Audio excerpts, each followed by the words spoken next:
नमस्कार, देवभूमि समाचार देख रहे हैं आप। आपके साथ मैं हूं स्वीटी दीक्षित। बुलेटिन की शुरुआत करेंगे महत्वपूर्ण जानकारी के साथ। देहरादून से बड़ी खबर है। धामी सरकार की कैबिनेट बैठक आज है। सचिवालय में दोपहर 12:30 बजे होगी ये बैठक।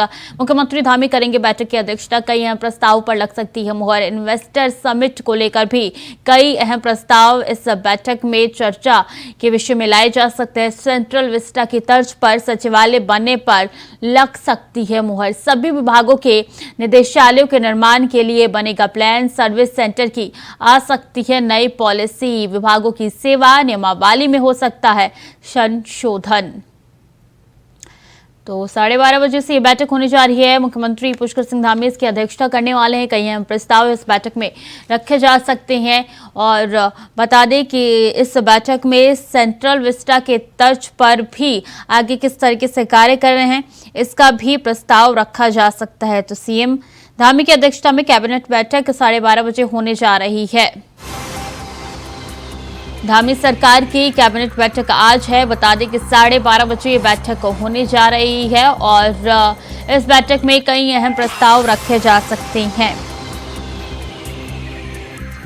तो मुख्यमंत्री एकल स्वरोजगार योजना समेत कई अहम प्रस्तावों पर चर्चा होगी। आज 12:30 बजे प्रस्तावित है ये बैठक। आपदा प्रबंधन, गृह, उद्योग, परिवहन, शिक्षा, महिला सशक्तिकरण और पर्यटन विभाग से संबंधित विषयों पर भी चर्चा हो सकती है। कैबिनेट बैठक में कई मुद्दों पर चर्चा हो सकती है। आपदा से होने वाले नुकसान को भी कैसे कवर किया जाए, इस विषय पर भी चर्चा संभव है। तो मुख्यमंत्री पुष्कर सिंह धामी की अध्यक्षता में ये बैठक होने जा रही है। धामी सरकार की कैबिनेट बैठक आज है 12:30 बजे। धामी सरकार की ये बैठक होने जा रही है।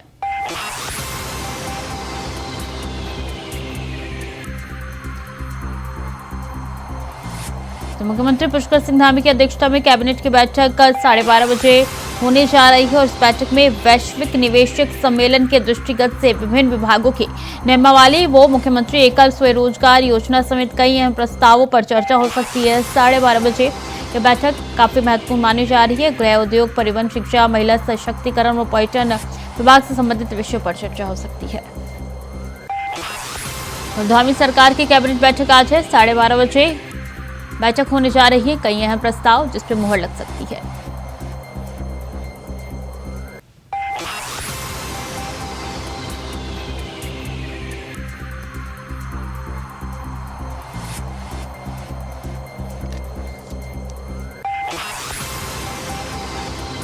अभी कैंतुरा हमारे साथ जुड़ चुके हैं ज्यादा जानकारी के लिए। अभी 12:30 बजे ये बैठक होने जा रही है। क्या अपडेट है इस बैठक से जुड़ी हुई आपके पास? कौन कौन से प्रस्ताव रखे जा सकते हैं?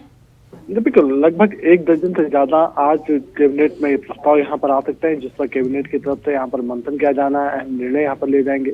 मुख्यमंत्री पुष्कर सिंह धामी की अध्यक्षता में कैबिनेट बैठक होगी। सबसे बड़ी बात यह है कि इस बैठक में कह सकते हैं कि जो आज निर्णय लिए जाएंगे वो भविष्य के लिए, विकास के लिहाज से काफी महत्वपूर्ण यहाँ पर कहे जा सकते हैं। क्योंकि आज की कैबिनेट बैठक में इन्वेस्टर समिट को लेकर यहाँ पर प्रस्ताव आएगा।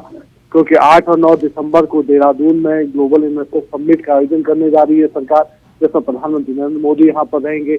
और लाखों करोड़ों के जो इन्वेस्टर समिट के अब तक जो एमओयू साइन हुए, उनको लेकर क्या कुछ रहा है, उसको लेकर अब तक यहाँ पर बातचीत होगी।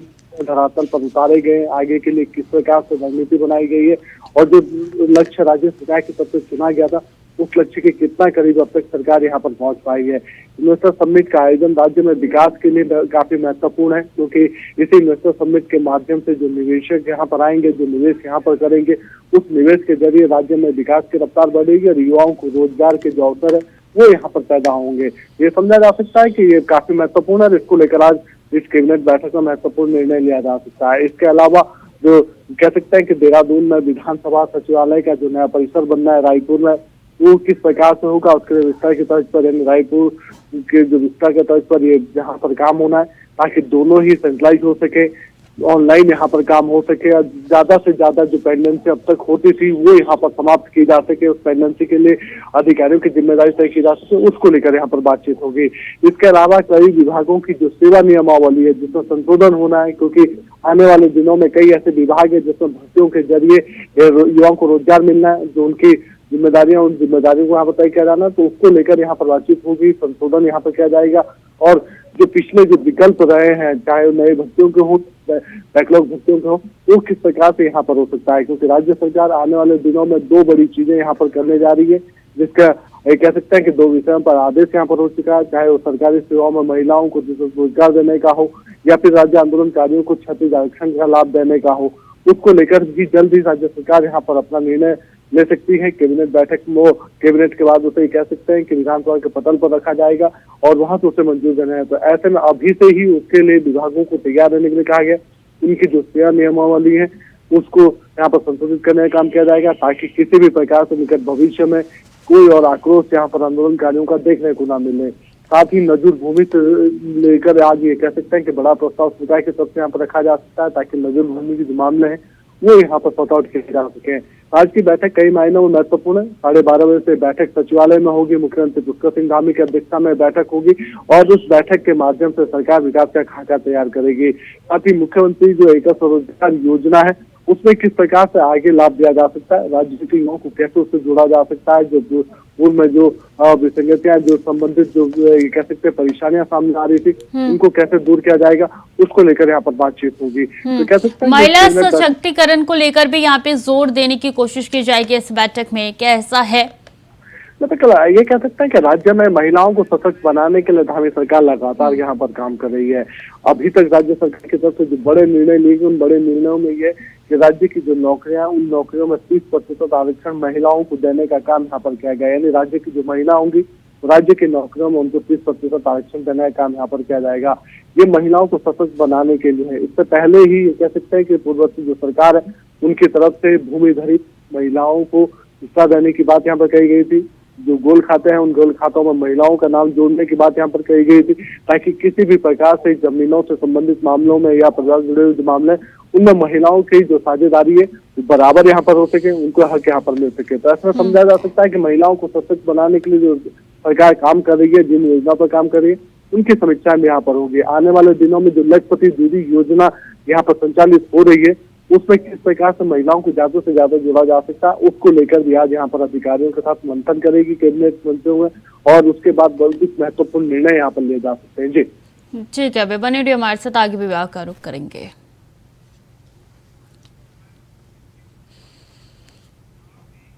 बता दें इस बीच देहरादून से बड़ी खबर है। सिलक्यारा सुरंग का इसी महीने शुरू होगा काम और भोग भिड़िया सर्वे और सेफ्टी ऑडिट का होगा काम। सुरंग में की गई सर्वे रिपोर्ट निकली गलत।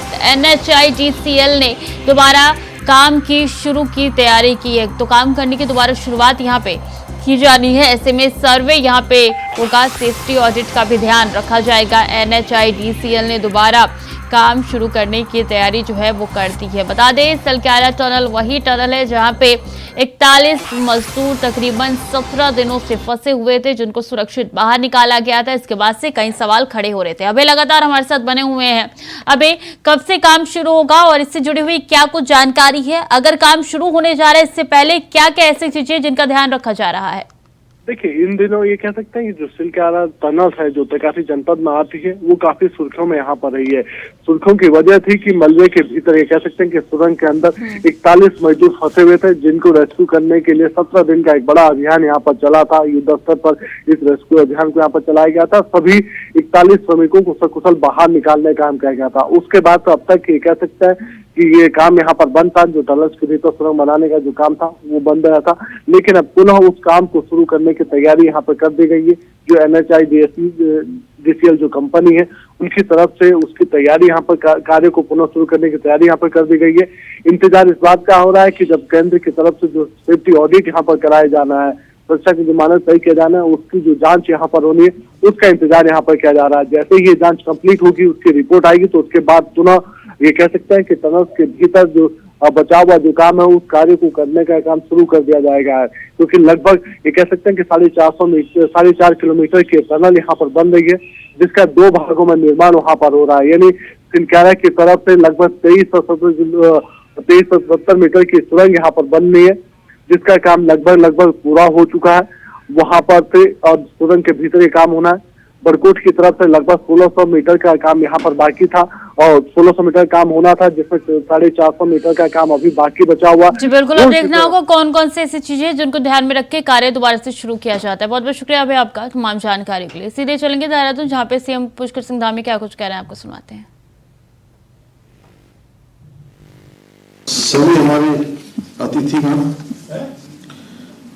आए हुए सभी अधिकारीगण और आज जिनको ये जीआई प्रमाण पत्र प्राप्त हुआ है, ऐसे आए हुए सभी मेरे उपस्थित भाइयों एवं बहनों, मैं सबसे पहले तो आज आप सबका यहाँ ये मुख्य सेवक सदन में आप सबके पधारने के लिए और आप सबको जो प्रमाण पत्र मिले हैं उसके लिए मैं आप सबको बहुत शुभकामनाएं देता हूं, बहुत बधाई देता हूं और उत्तराखंड की देशदिल जनता की ओर से आदरणीय प्रधानमंत्री नरेंद्र मोदी जी का हार्दिक आभार व्यक्त करता हूं कि उनकी जो दूरदर्शी सोच है उसी के कारण आज भारत सरकार से उत्तराखंड के 18 उत्पादों को जो भौगोलिक संकेत युक्त आज जीआई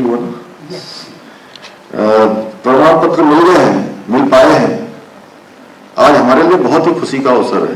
जैसा आदरणीय खुलवे जी ने यहाँ पर कहा, मैं भारत सरकार के महानियंत्रक प्रोफेसर पी पंडित जी और पद्मश्री हमारे रजनीकांत जी का भी बहुत विशेष धन्यवाद व्यक्त करता हूँ, क्योंकि आपके द्वारा ही समय से प्रमाण पत्र निर्गत करने में जो तत्परता दिखाई गई, मैं इस अवसर पर जिनका शुरू से इसके लिए प्रयास रहा, जैसा आप सब लोगों ने देखा, और आप बड़ी शिद्दत से किसी भी काम में लगे रहते हैं और एक मैं कहूँ कि लगातार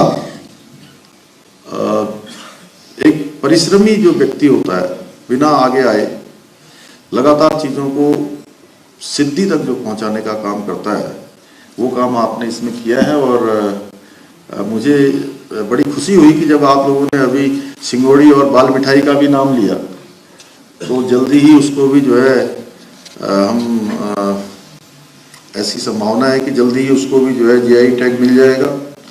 तो अच्छा, नाबार्ड को प्रस्ताव दे दिया है, रजनीकांत जी कह रहे हैं।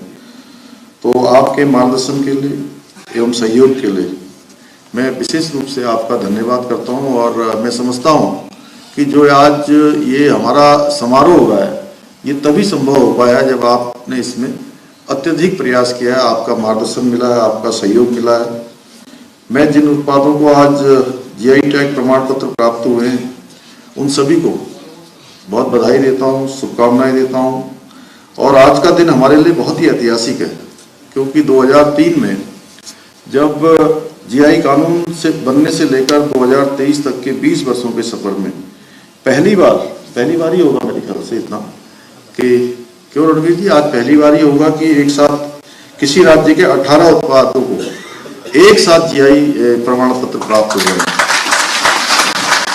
इस उपलब्धि से उत्तराखंड के जो हमारे पहाड़ी व्यंजन हैं, श्री अन्न हैं, इसके साथ ही कई अन्य वस्तुएं, इनसे संबंधित जो हमारे कलाकार हैं, उनको भी लाभ होने के साथ साथ दुनिया भर में हमारी जो एक अलग पहचान बनेगी, निश्चित रूप से इसका परिणाम जो है आने वाले समय में हम सबके सामने होगा। हम इसकी कल्पना कर सकते हैं कि आज का दिन हमारे लिए बहुत बड़ा दिन है। मुझे पूरा विश्वास है उत्तराखंड की जो हमारी चौलाई है, जंगोरा है, मड़वा है, पिछोड़ा है, रमण मास्क है, इन सब का तेजी से निर्यात बढ़ेगा और हमारे प्रधानमंत्री जी का जो आत्मनिर्भर भारत बनाने के प्रयास हैं, उसको और मजबूती मिलेगी। और जो स्थानीय उत्पाद हैं, उनके उत्पादन को भी प्रोत्साहन मिलेगा और उत्तराखंड के भी सभी जिलों में स्थानीय उत्पादों को बढ़ावा देने के लिए हमारी सरकार ने एक जनपद दो उत्पाद योजना लागू की है और इसको हम और निरंतरता से कार्य कर रहे हैं। हमारे राज्य के उत्पादों को और भी जगह मिले और उनको पहचान मिले, उनका विपणन बढ़े, अच्छा उनको बाजार मिले, उसके लिए हमारी सरकार पूरी तरह से काम कर रही है और हर प्रयास हम कर रहे हैं। हमने पिछले दिनों उत्तराखंड की जो मंत्रिमंडल है, उस मंत्रिमंडल में भी हमने फैसला लिया है कि हम अपना एक हिमालय का कोई ऐसा नाम रखेंगे, वो नाम जल्दी ही तय होने वाला है। उस पर भी हाउस ऑफ हिमालय अभी प्रस्तावित किया है और उसको रजिस्टर्ड करने के लिए वहाँ ब्लॉक कर दिया है और जल्दी ही जो है वह भी हमारा धरातल पर आ जाएगा। आज जिस योजना के तहत बाजार में मांग के अनुरूप कौशल विकास, डिजाइन, रॉ मटेरियल, नई तकनीकी के आधार पर प्रत्येक जिले में जो 2 उत्पाद हैं उनको लगातार बढ़ाने का काम हो रहा है और हमारी इस योजना से 13 जिलों में वहाँ के स्थानीय उत्पादों को पहचान कर उनके अनुरूप जो परंपरागत रूप से उन उद्योगों को आगे बढ़ाना भी है, जो इन उत्पादों को कहीं ना कहीं प्रोत्साहन देने का काम करेंगे, उसका विकास करेंगे। एक जनपद 2 उत्पाद योजना से हमारे स्थानीय जो कलाकार हैं, काश्तकार हैं, शिल्पकार हैं, जहां एक और उनके लिए स्वरोजगार के विभिन्न अवसर पैदा होंगे, वहीं दूसरी ओर हर जिले के जो हमारे स्थानीय स्तर पर बनने वाले उत्पाद हैं उनको विश्व स्तरीय पहचान भी मिलेगी, हर जगह उनको मान्यता मिलेगी। भाइयों बहनों, विश्व हमारा बाजार है और हमारे उत्पाद दुनिया भर में आज अपनी पैठ बना रहे हैं। उसके पीछे बहुत बड़ा कारण है, मैं अभी आदरणीय फुलवे जी से पूछ रहा था कि एक तो उत्तराखंड से अब जो भी उत्पाद जा रहे हैं, ये तो आज जीआई मिल गया, ये तो हमारे लिए सोने पर सुहागा हो गया। उसके अतिरिक्त भी आज जिस प्रकार से हम क्वालिटी पर विशेष ध्यान दे रहे हैं, उसकी पैकेजिंग पर ध्यान दे रहे हैं, उसके कारण से हमारे उत्पादों की अब बाजार में अत्यधिक मांग बढ़ रही है और इसको हमें संभाल कर भी रखना है। इस पर अभी हमें विशेष फोकस भी करना है। मैं आप लोगों से आज इस कार्यक्रम के माध्यम से अनुरोध करना चाहूँगा कि हमको ये काम भी करना है कि लोग मतलब इतने निश्चिंत हो जाएं कि उत्तराखंड का कोई भी ब्रांड, कोई भी उत्पाद अगर बाजार में आता है तो लोग जो है बहुत ज़्यादा टेस्ट वेस्ट, बहुत ज़्यादा पूछा-पाछी करने की जगह ये उनके मन में भाव पैदा हो जाए कि ये तो उत्तराखंड का है, ये तो अच्छा ही होगा। इस प्रकार का भाव बनाने का काम हम सब लोगों को करना है और अगर हम लोग ये काम कर पाएंगे तो निश्चित रूप से ये हमारे लिए बहुत बड़ी उपलब्धि होगी, क्योंकि आज दुनिया भर में जो किफायती, टिकाऊ, उपयोगी वस्तुओं की खोज की जा रही है और घरेलू और वैश्विक दोनों स्तरों पर अवसरों का लाभ उठाने के लिए एक विशाल बाजार गुणवत्तापूर्ण उत्पादों की आज प्रतीक्षा कर रहा है। और जिस प्रकार से मैं भी कुछ दुनिया के दूसरे देशों में गया हूँ, जिस प्रकार से आज हमारे अनेकों कार्यक्रम, एक तरफ कोरोना महामारी के बाद जिस प्रकार भारत की सरकार ने हमारे प्रधानमंत्री जी के नेतृत्व में दूसरे देशों को वैक्सीन दी, अन्य सहायताएं करी और अभी अभी जो हमने G20 का जो सम्मेलन पूरे हमारे देश के अंदर भारत की अध्यक्षता में हमारे प्रधानमंत्री जी के नेतृत्व में संपन्न हुआ, उसके कारण से भी दुनिया के अंदर भारत की शक्ति और सामर्थ्य पूरी दुनिया ने अभी इस समय महसूस की है, दुनिया ने देखी है और अब पूरी दुनिया के लोग कहीं ना कहीं भारत की ओर एक विश्वास के साथ, उनका एक विश्वास बना है। तो उस विश्वास के रूप में हमारा जो व्यापार है, ये हमारा विपणन है, हमारे उत्पाद हैं, उनको भी तेजी से बाजार मिलेगा और विश्व के लोग उसका इंतजार भी कर रहे हैं। आज हमारे देश के अंदर ऐसे उत्पाद बन रहे हैं जिनकी गुणवत्ता अच्छी होने के साथ साथ विश्व स्तर पर उनकी प्रशंसा भी हो रही है। हमारे उत्पादकों को उत्पाद की गुणवत्ता पर उतना ही जोर देना है जितना उत्पादन के पैमाने पर।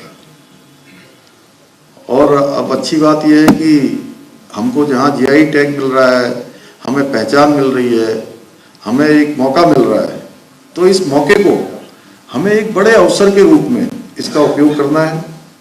भाइयों बहनों, आज पूरे देश के अंदर कौशल और प्रतिभा का एक ऊर्जा केंद्र है। हमारे स्टार्टअप उद्योग की सफलता हमारे युवाओं को, उत्साह को कहीं ना कहीं हमारे सामने प्रदर्शित करती है, हमें दिखाती है। और मैं देख रहा हूं कि आज जो उत्पाद हमारी माताएं बहनें स्वयं सहायता समूह के माध्यम से भी बनाती हैं,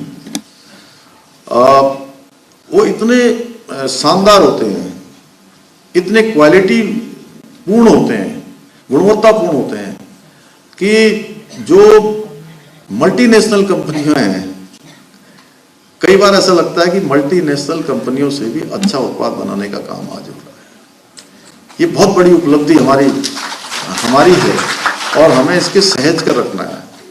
मैंने देखा अल्मोड़ा में जो हवालबाग में इंक्यूबेटर सेंटर चलता है, एक इंक्यूबेटर सेंटर हमारा यहाँ कोटद्वार में चलता है, एक अल्मोड़ा में हवालबाग में चलता है। मैं 2021 में और 2022 में लगातार 2 कार्यक्रमों में मैं वहाँ गया और पूरे देश से जो लोग हमारे स्थानीय उत्पादों को प्रोत्साहन देते हैं, उनको बाजार उपलब्ध कराते हैं, वो सारे लोग और जो स्थानीय स्तर पर काम करने वाले लोग हैं, जो वहाँ सीखते हैं कि शुरुआती दिनों में अपना काम कैसे शुरू करें, उस सेंटर से जिनको प्रोत्साहन मिलता है, सीखने को मिलता है। मैंने देखा कि 1 साल के अंदर, पहले साल जब मैं गया था, मैंने पूछा कि अपने काम को आगे बढ़ाने के लिए यहाँ के सेंटर में कितने लोगों ने कितना ही धनराशि जो है बैंक से ऋण के रूप में ली है, तो पहले साल 6 करोड़ रुपए थी और ठीक 1 साल बाद में दोबारा गया तो वो धनराशि बढ़कर 21 करोड़ रुपए हो गई। आप अंदाजा लगा सकते हैं कि किस तेजी से ये काम हो रहा है और इसके कारण से जहां वो अपना रोजगार कर रहे हैं, अपने रोजगार के साथ साथ वो अन्य लोगों को भी रोजगार देने की बात कर रहे हैं। देखिए, मैं यहाँ पर एक बात और कहना चाहता हूँ आप सब लोगों से कि आज जिस प्रकार से हम अपने स्वरोजगार का काम कर रहे हैं, जिस प्रकार से हम स्थानीय प्रोडक्ट को आगे लाकर उनके विपणन का काम कर रहे हैं, उनको एक अच्छी क्वालिटी के रूप में दुनिया के सामने, देश के सामने, बाजार के सामने प्रस्तुत कर रहे हैं, वो आने वाले समय में जो हमारा जो प्लान का जो हमारे यहाँ बहुत बड़ा एक लगातार संकट है, हमारे सामने चुनौती है, वो कम होगा। और सरकारी जो हमारे रोजगार हैं, सरकारी जो जिनको हम कहते हैं सरकारी नौकरियां, वो एक सीमित हैं। अगर उनको हम सब भर भी रहे हैं, लगातार आप देख रहे हैं काम भी हो रहे हैं, लेकिन केवल सरकारी नौकरियों से ही संपूर्ण काम नहीं चलने वाला है। इस दिशा में हम सबको प्रयास करना होगा। मैं आप इस अवसर पर आप लोगों को बधाई इसलिए देना चाहता हूं कि आप सारे ही लोग अपने रोजगार के साथ साथ अन्य लोगों को भी आप कहीं ना कहीं रोजगार से जोड़ने का काम कर रहे हैं। भाइयों बहनों, आज भारत में जो उत्पाद हम बनाते हैं, तो हमारा उद्देश्य न केवल आज पूरे विश्व की जो मांग है, केवल उस विश्व की मांग को पूरा करना है, बल्कि उसके साथ साथ भारत की जो स्वीकार्यता है, वो वैश्विक स्वीकार्यता बनाना भी है। अब हमारा मन और हमारा मानसिक इस प्रकार से बनना चाहिए कि अब भारत आने वाले समय में दुनिया का नेतृत्व करने वाला भारत बनने जा रहा है। आज जिस प्रकार से भारत की पहचान बढ़ती जा रही है, मैं आपसे सभी से आग्रह करूंगा कि किसी भी उत्पाद या सेवा में, जो मैंने पहले कहा, 0 इफेक्ट हो, 0 डिफेक्ट हो, उसके बारे में जरूर सोचना चाहिए। मुख्यमंत्री पुष्कर सिंह धामी को सुन रहे थे आप। उनकी तरफ से कहना था कि लगातार विकास का कार्य हो रहा है और लोग अपना सहयोग भी दे रहे हैं। इसी तरीके से उत्तराखंड में विकास की गति जो है वो आगे बढ़ती हुई नजर आएगी। तो फिलहाल के लिए देवभूमि समाचार में इतना ही। खबरें लगातार जारी, देखते रहिए इंडिया वॉइस।